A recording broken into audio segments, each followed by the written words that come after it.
بغیر وضو کے آیت الکرسی، آیات کریمہ، چاروں کل یا دوسرے وظائف پڑھنے والے پہلے حضرت محمد صلی اللہ علیہ وآلہ وسلم کا یہ فرمان ضرور سن لیں۔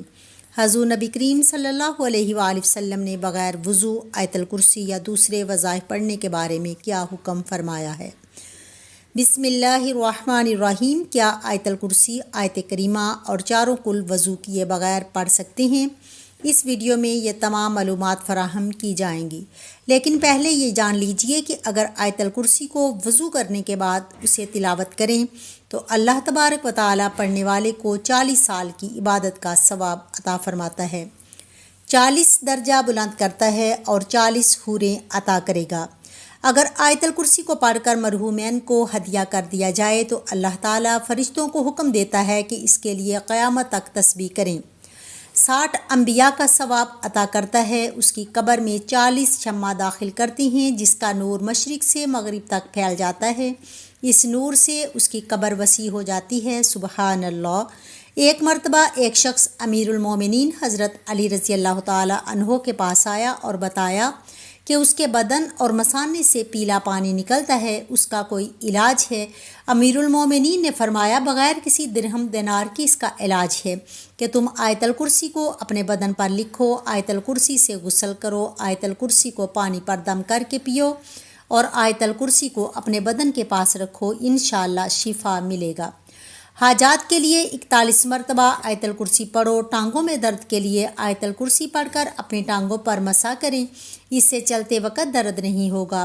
آنکھوں کی نظر کم نہ ہونے کے لیے 70 مرتبہ آیت الکرسی پڑھیں۔ جس کا پیاس سے ہلاک ہونے کا خوف ہو وہ 67 مرتبہ آیت الکرسی پڑھے۔ دشمن سے امن و سلامتی کے لیے مٹی پر 41 مرتبہ آیت الکرسی پڑھیں اور مٹی دشمن کے سامنے ڈال دیں، اس کے شر سے سلامتی ہوگی۔ مرحوم کی قبر پر 7 مرتبہ آیت الکرسی پڑھیں، اللہ تعالیٰ قبر پر رحمتی نازل کرے گا۔ جیل سے جلد رہائی کے لیے 1000 مرتبہ آیت الکرسی پڑھیں۔ مریض کی شفا یابی کے لیے 3 دن لگاتار 101 مرتبہ آیت الکرسی پڑھیں۔ سر درد کے لیے 7 مرتبہ آیت الکرسی پڑھیں۔ لوگوں کے دلوں میں اچھی نیت سے محبت پیدا کرنے کے لیے 41 مرتبہ پانی پر آیت الکرسی پڑھ کر دم کریں اور پانی پلا دیں۔ لوگوں میں صلح کرنے کے لیے جامع مسجد کے راستے کی مٹی پر آیت الکرسی پڑھیں اور جن لوگوں کے درمیان صلح کروانی ہو ان کے سامنے پھینک دیں۔ کام میں آسانی پیدا کرنے کے لیے سورۃ علم نشرہ اور آیت الکرسی 10 مرتبہ پڑھیں۔ بچوں کو بلاؤں سے سلامتی کے لیے 40 مرتبہ آیت الکرسی پڑھیں اور پھر لکھ کر بچے کے گلے میں ڈال دیں۔ ناظرین، آیت الکرسی پڑھنے کے فضائل تو بہت زیادہ ہیں اور یہاں پر ہم اس کے چند خاص کے ذکر پر ہی اکتفا کرتے ہیں۔ ہر روز صبح شام پڑھنا چور، ڈاکو اور آتش زدگی سے تحفظ کا ذریعہ ہے۔ ہر فرض نماز کے بعد اس کا پڑھنا رزق میں فراوانی کا باعث ہے۔ اگر اس کو لکھ کر کھیت میں دفن کر دیا جائے تو وہ چوری اور نقصان سے بچ جائے گا اور اس میں برکت ہوگی۔ ہر روز فرض نماز کے بعد اس کا پڑھنا سانپ، بچھو اور جنوں انس کے شر سے بچاؤ کا سبب ہے۔ اس کو گھر میں لکھ کر رکھنا چوری سے بچاؤ کا سبب ہے۔ اگر اسے لکھ کر دکان میں رکھا جائے تو اس میں خیر و برکت ہوگی۔ ہر شخص کا سوتے وقت اس کا پڑھنا فالج سے حفاظت کا باعث ہے۔ نبی کریم صلی اللہ علیہ وآلہ وسلم سے منسوب ایک روایت میں ہے کہ جو شخص فرض نماز کے بعد آیت الکرسی کی تلاوت کرے گا خدا اس پر نگاہ رحمت کرے گا اور آسمان سے ایک فرشتہ بھیجے گا جو ان کی نگہبانی کرے گا۔ دوسری جگہ وارد ہوا ہے کہ جو آیت الکرسی پڑھے گا وہ اس شخص کی طرح ہوگا جس نے پیغمبروں کے ساتھ رہ کر جہاد کیا ہو اور شہید ہوا ہو۔ موت کے بعد بلا فاصلہ جنت میں جگہ ملے گی۔ اس کے علاوہ فکر و فاقہ دور ہوتا ہے، خدا کی طرف سے امان نامہ ملتا ہے، رزق میں وسعت ہوتی ہے اور خدا اپنے فضل سے اس کے مال میں اضافہ کرتا ہے۔ نبی کریم صلی اللہ علیہ وآلہ وسلم نے فرمایا، اے علی، آیت الکرسی میں 50 کلمات ہیں اور ہر کلمے میں اللہ عز و جل کی طرف سے 50 برکات ہیں۔ آیت الکرسی کا وہ مقام ہے جو ایک پہاڑ میں چوٹی کا ہوتا ہے۔ امام محمد باقر رضی اللہ تعالیٰ عنہ نے فرمایا، ایک مرتبہ آیت الکرسی پڑھنے والے کی دنیا کی 1000 مصیبتیں اللہ تبارک و تعالی ختم کرتا ہے، جس میں کم از کم غربت اور آخر میں عذاب قبر سے نجات حاصل ہوتی ہے۔ ابی بن کعب رضی اللہ تعالی عنہ بیان کرتے ہیں کہ نبی کریم صلی اللہ علیہ وآلہ وسلم نے ان سے سوال کیا کہ کتاب اللہ میں سب سے عظیم آیت کون سی ہے؟ تو وہ کہنے لگے اللہ اور اس کے رسول صلی اللہ علیہ وآلہ وسلم کو یہ بہتر علم ہے۔ یہ سوال کئی بار دہرایا اور پھر فرمانے لگے کہ وہ آیت الکرسی ہے۔ فرمانے لگے اے ابو المنظر، علم مبارک ہو، اس ذات کی قسم جس کے ہاتھ میں میری جان ہے، اس آیت کی زبان اور ہونٹ ہوں گے۔ حضرت ابو ذر رضی اللہ تعالی عنہ بیان کرتے ہیں کہ میں نبی کریم صلی اللہ علیہ وآلہ وسلم کے پاس آیا تو آپ مسجد میں تشریف فرماتے ہیں، تو میں ابھی بیٹھ گیا تو نبی کریم صلی اللہ علیہ وآلہ وسلم نے فرمایا اے ابو ذر، کیا تو نے نماز پڑھی ہے؟ تو میں نے نہیں میں جواب دیا تو نبی کریم صلی اللہ علیہ وآلہ وسلم فرمانے لگے اٹھ کر نماز پڑھو۔ میں نے اٹھ کر نماز ادا کی اور پھر بیٹھ گیا تو نبی کریم صلی اللہ علیہ وآلہ وسلم فرمانے لگے اے ابو ذر، انسانوں اور جنوں کے شر سے پناہ طلب کرو۔ وہ کہتا ہے کہ میں نے رسول اکرم صلی اللہ علیہ وآلہ وسلم سے کہا کہ کیا انسانوں میں بھی شیطان ہوتے ہیں؟ تو نبی کریم صلی اللہ علیہ وآلہ وسلم فرمانے لگے جی ہاں۔ میں نے کہا نماز کا کہا؟ تو نبی کریم صلی اللہ علیہ وآلہ وسلم فرمانے لگے یہ اچھا موضوع ہے، جو چاہے زیادہ کر لے اور جو چاہے کم کر لے۔ وہ کہتے ہیں میں نے کہا روزے کے بارے میں؟ نبی کریم صلی اللہ علیہ وآلہ وسلم فرمانے لگے فرض ہے، اس کا اجر دیا جائے گا اور اللہ تعالیٰ کے ہاں اور زیادہ اجر ملے گا۔ میں نے کہا اللہ کے رسول صلی اللہ علیہ وآلہ وسلم صدقہ؟ تو وہ کہنے لگے اس کا اجر ڈبل سے بھی زیادہ ہوتا ہے۔ میں نے کہا کون سا صدقہ بہتر ہے؟ تو فرمایا قلیل اشیاء کے مالک کا صدقہ کرنا یا پھر فقیر کو چھپا کر دینا۔ میں نے کہا اے اللہ کے رسول صلی اللہ علیہ وآلہ وسلم سب سے پہلا نبی کون تھا؟ کہنے لگے آدم علیہ السلام۔ میں نے کہا اے اللہ کے رسول کیا وہ نبی تھے؟ نبی صلی اللہ علیہ وآلہ وسلم نے فرمایا کہ وہ نبی مکرم تھے، اللہ تعالیٰ کے ساتھ بات چیت کی تھی۔ میں نے کہا اے اللہ کے رسول صلی اللہ علیہ وآلہ وسلم رسولوں کی تعداد کیا ہے؟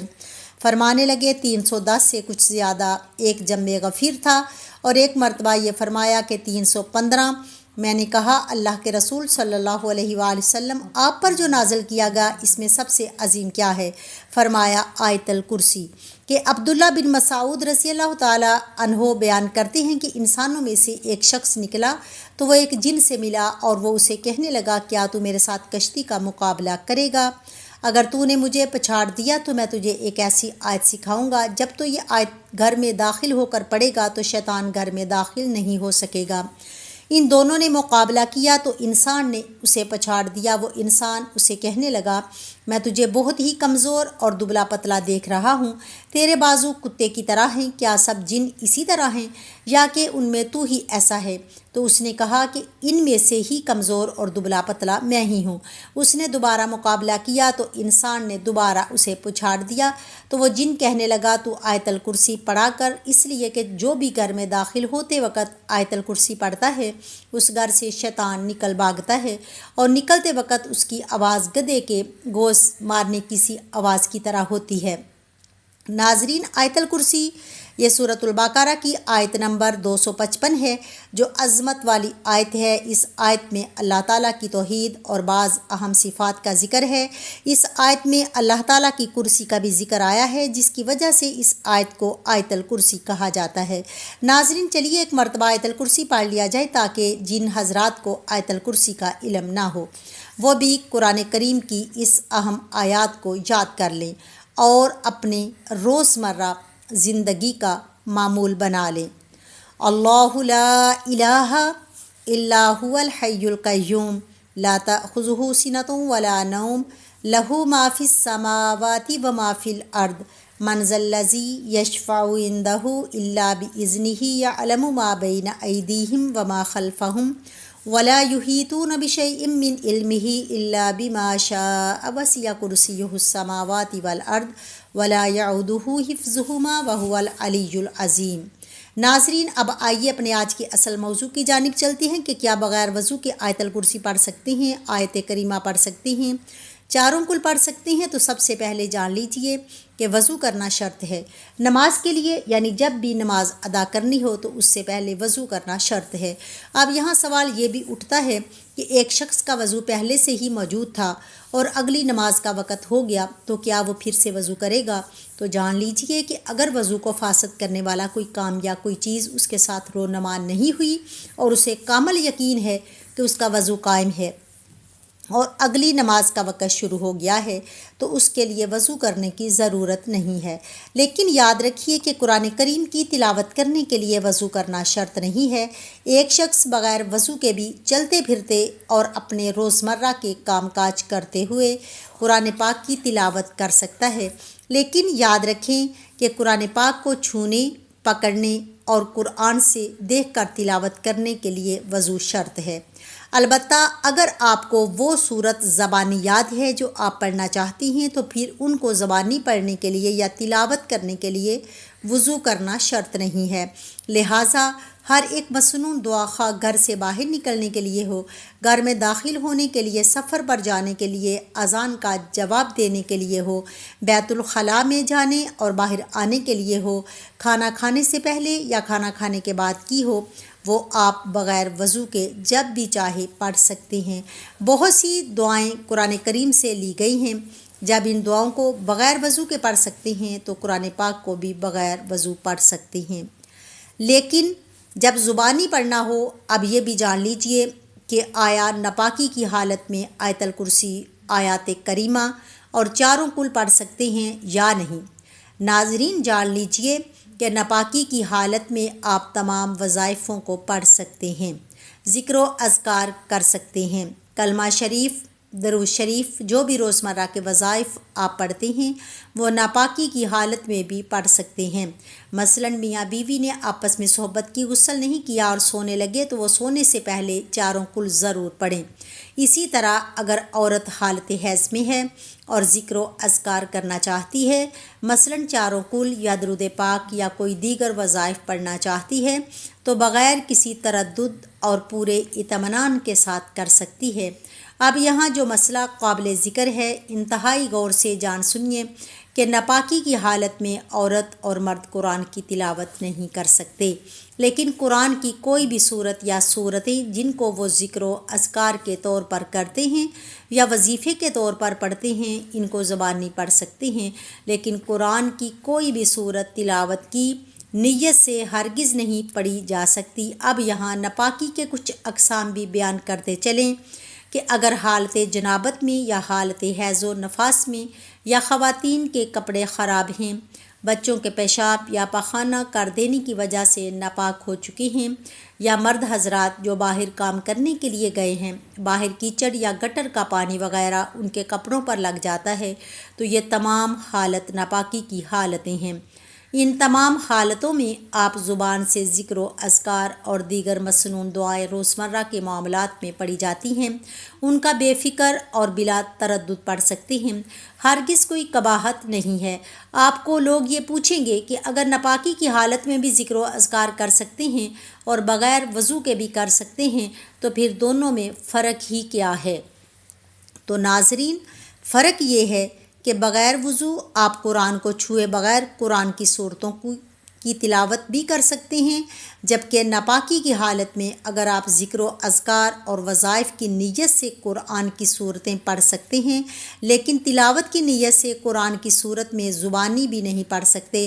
آخر میں بتاتے چلیں کہ اگرچہ بغیر وضو کے آیت الکرسی، آیات کریمہ، چاروں کل اور دیگر صورتیں پڑھ سکتے ہیں اور قرآن کریم کو ہاتھ لگائے بغیر تلاوت قرآن بھی کر سکتے ہیں، آپ کو ان کا اجر ثواب بھی ملے گا، لیکن اگر یہ عمل آپ باوضو ہو کر کریں گے تو اس کی فضیلت اور اس کا درجہ بغیر وضو والے اعمال سے بلند و برتر ہوگا۔ لیکن کوشش کیجیے کہ جب بھی قرآن کریم کی تلاوت کرنی ہو تو باوضو ہو کر ہی کریں، کیونکہ باوضو رہنا بذات خود ایک عبادت ہے اور اس حالت میں جو بھی عبادت کی جائے اس کا اجر و ثواب بھی بڑھ جاتا ہے۔ ناظرین، اللہ تعالیٰ سے دعا ہے کہ اللہ تعالیٰ ہمیں روزانہ قرآن مجید پڑھنے، نماز پڑھنے اور ذکر و اذکار کرنے کی توفیق عطا فرمائے اور ہمارا خاتمہ ایمان پر فرمائے، آمین۔ ناظرین، ویڈیو اچھی لگے تو ویڈیو کو لائک کریں، شیئر کریں، چینل کو سبسکرائب کریں اور کمنٹ باکس میں اللہ تعالیٰ کے 99 ناموں میں سے ایک نام ضرور ٹائپ کریں۔ اگلی ویڈیو تک کے لیے اجازت دیجیے۔ اللہ حافظ۔